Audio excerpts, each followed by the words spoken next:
If you are new to MotoGP or just trying to get into it now that the season is starting, I am going to save you a heap of time. Consider this a starter's guide for getting into MotoGP and understanding the season from here on out.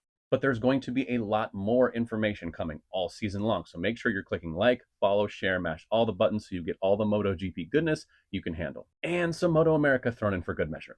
So how is this going to save you time? I'm about to provide you with the essentials to understanding MotoGP right from the start in week one right now in Qatar. Rather than spending hours online researching who the riders are, who the teams are, all of that jazz, what's going on, the history, there's only one thing you need to watch. And that is the MotoGP series. There can be only one season 2.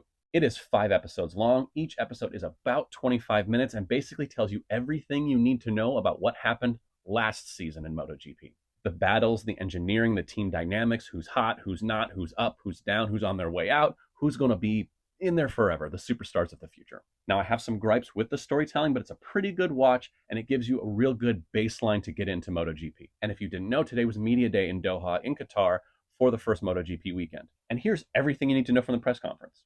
Pecco Bagnaia thinks he's going to win the championship for the 3rd time in a row, but it's going to be a challenge. Jorge Martin thinks he's going to win the championship and get that factory city Ducati next to Pecco Bagnaia. Marco Bezzecchi was just happy to be at the press conference. He thinks Pecco's going to win. Not really, but he wants to pile the pressure on him as much as he can. And in the second press conference, Marc Marquez said give him a little bit of time with the Ducati. Fabio Quartararo said, yes, I would love to win the championship. I don't think it's going to happen. And Pedro Acosta says, I don't set goals. At least I'm not going to tell you about them. So there you go. All the resources you need to get into MotoGP and understand it from week one.